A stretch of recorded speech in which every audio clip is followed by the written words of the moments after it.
Yes Amayagwa TV turagarutse kandi ubugira kandi cyangwa mangaruka uyu mwaka rero wa 2023 jewe asha murashaka muntera amabuye je nzoguma ngaruka ndabazanira bishasha muri mu muziki indundi rero ivyo tugarukamo no musenda bazani undi umwigeme abikora neza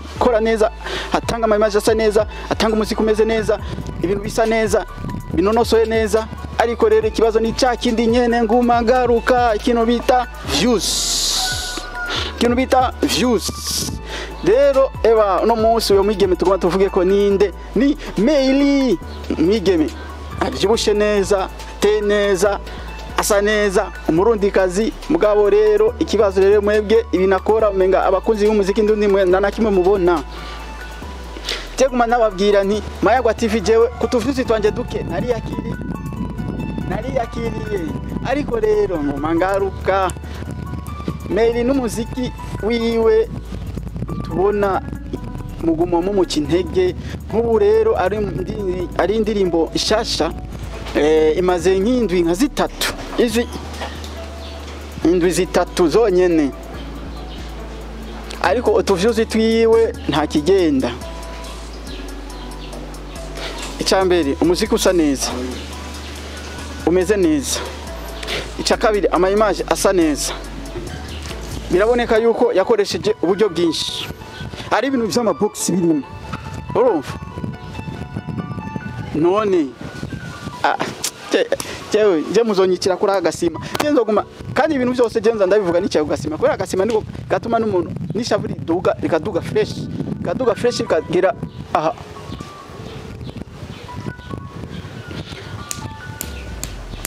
ndakeneye views 2023 z'abaririmbi b'u Burundi Meili rero nkuko mubona amasanamu y'iyo ndirimbo nga kuri kamera za Mayagwa TV murabona ko ari amayimaje asa neza ariko ikibazo indirimbo yitwa Ndi Motive na je sanze Ndi Motive uri motive en fait ni verbe urumva nimba warize urashaka kuvuga ni ndi motive uri motive ni motive gushika kuri motive y'abantu bose rero Amayagwa TV biti bimeze gute ndatwenga muganga babara kubera iki views zo mu Burundi ziko ziraduga Ndi Motive n'indirimbo isa neza ifite amayimaje asa neza umudio umeze neza ugiye muri boîte urakatika ugiye ugakatika ugakatika murabona amayimaje ngene asa neza umuziki urabona ngene umeze neza aha ndabashira ko amayimaje ariko nta muziki shiramo kubera iki genda kuri Meili ufyonde s'abonner urabiri iyo ndirimbo Ndi Motive cyangwa wandike kuri YouTube wandike Ndi Motive tubona haza Ndi Motive yonyene ya Meili nazindi motivation ziri hari ni Ndi Motive ya Meili rero dukurikirana umuziki w'u Burundi hama jewe Mayagwa TV muguma mungubitisha swata kandi birambabaza ariko nawe bimbabaza sinchiki intege jewe vivre la famille je guheba ku Mayagwa TV nazo sigara ndumwe ngoma mvuga rero abakunzi b'umuziki ndundi ni mwe ngoma ngarukako jewe vivre la famille ndakomya amashi erega ni twebwe nyene tuzofata umuziki ndundi tuduze umuziki ndundi tujabukane tushire mu biyaga bigari tujabukane imbibe saba nyamahanga bazoza bawutore muri flash ngo bawutware ni twebwe nyene tuzotwara kwera icambere abastari bacu ntako batagira Meili nako atagira icambere afise collab na B-Face on the floor rap yuda nawe nyene tuzomugarukako kubera ibintu nawe nyene bitameze neza kuma views ziwe urumva kikirenga nawe nyene tuzomugarukako ico ni cambere ya kabiri afise collab na n'umuganda yitwa White Benda indirimbo yitwa Mine none tutabeshanye, kwanza ndamaze kubona indirimbo White Band, uramaze kuyibona wowe nyene umukunzi w'umuziki ndundi, wowe nyene uriko urambona wewe nyene, genda urabe umuziki wa White Band na Meili, urabe ingene neza, ungene usukuye, urumva cyubwira ni ibuza yuko vyose ziduga ni iki, tuvuga ni ngo aba DJ yavuze umuziki wo hanze, aba DJ kuno jewe nari yakiriye ku Mayagwa TV ngo ndabisubiramo, nifitiye tuvyuze duke mugabo ariko naje murambonera muranyica. Meili tumushigikire, hama umuziki wiwe ashobore kugira ingufu zo gusubira kuzaraduha ibintu bishasha, urumva. Kandi burya rero akabanga mutazi, iyo umuririmvyi avuye afashe urugendo,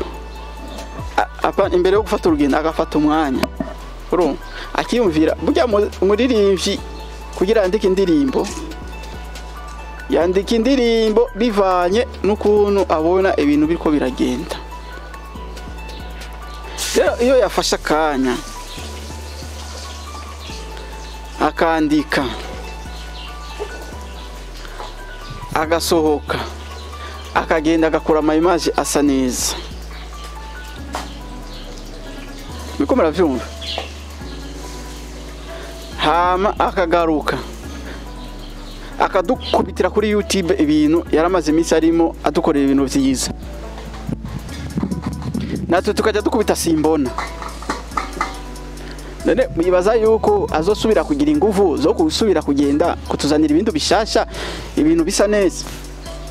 Ago nitwe tubace n'ingufu. Rero twebwe abafana b'umuziki ndundi, je si fana umuntu, fana umuziki ndundi,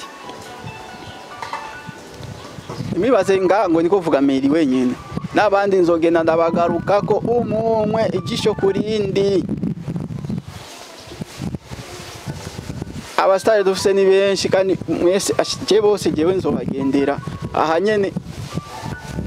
kuri Amayagwa TV. Rero bakunzi b'Amayagwa TV, jewe Vivyo la Familia izina ryanje ni ryiza, ngoma ndarisubiramo riratesa. Jewe Vivyo la Familia n'ubu ndarisubiyemo. Mwebwe abakunzi b'umuziki ndundi, apana abakunzi ba Meili, abakunzi b'umuziki ndundi, tureke kubagwana, dukunde umuziki ndundi, tuteze imbere, views ziduge. 2023 dushaka guma handi nyene, dushaka ukwezi kwa mbere ukubita miliyoni, kwa kabiri miliyoni 2 z'amavyuzi, kwa gatatu miliyoni 3 z'amavyuzi, kwa kane miliyoni 4 z'amavyuzi. Urabe rero ko natwe tuzaba duhagaze neza ku muziki. Induru y'imiziki zobiheze, hama shobora kuburudika umuziki wacu tambe neza, kubera ntako batagerageza kuduha imiziki imeze neza. Rero Meili tumutere courage kandi dusapotinge umuziki wiwe, na cyane cyane umuziki aheruka gusohora witwa Ndi Motive, umuziki urimo ibintu bishasha, ibintu by'ama box. Wari bwabone umukobwa aha mu Burundi asohora indirimbo ariko arahani gumu nibibaho kanya nakabijya yashatse gushiramo nakabijya.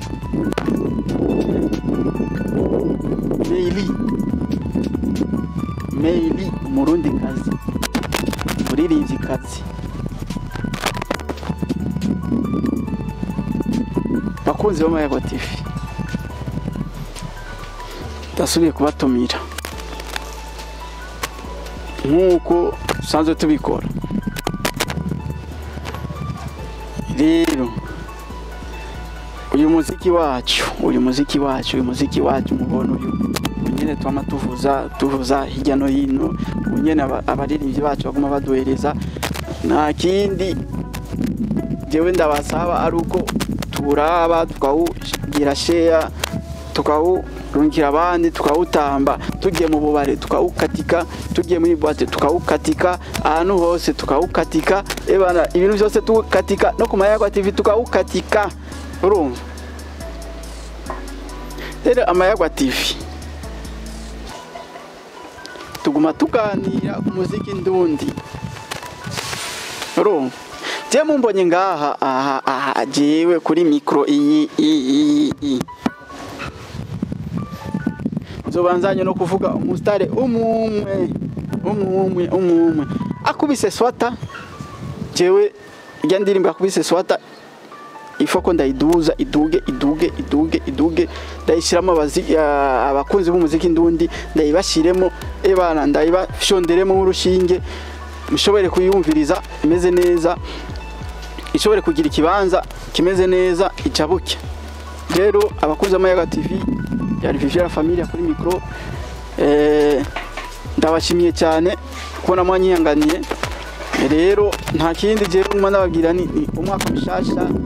ibintu bishasha, amagara meza, uzoronka ivyo mwifuza byose byiza, gusa apana bibi, ibintu abantu bifuzanye ibintu bibi. Shauri yenu je turi kumwe, jewe wabatu nari yakiriye ku ma views, Imana yo mwijuru nizo nabara ku ma views, muguma munyima views yonyene yonye asha jewe nakongira share nkamene kijisho, ariko ivyo mungirira nimubigirire mail. Nimba ari je dufitanye amatasi je mutarayo ivyo wanje mubimpore je nyene mail, mumureke indirimbo yiwe irengane ndi motive mail ndi motive, nkuko mubona amasanamu yaho ngaho. Rero naho mubibona amasanamu ariko mutumva ingene ivuga, genda kuri YouTube ya mail mwandike ndi motive by mail, ama muca muyibona indirimbo iryoshe cyane. Je rero eka ndabasezere, ndabashimiye kubona mwankurikiranye. Ni Vivia Familia kuri micro kumwe na Mayagwa TV. Mushonde mwibuke gushonda sabone, subscribe, mu partage ibiganiro byacu, mugire like, commentaire zanyu zirakenewe kugira na jewe Mayagwa TV 2023 shobore kurarama kunyega mungira gutya ngereka akaguru ku kandi vuga ni naje ndararamye views hajya niko ndazikubita ku bwinshi. Ciao ciao.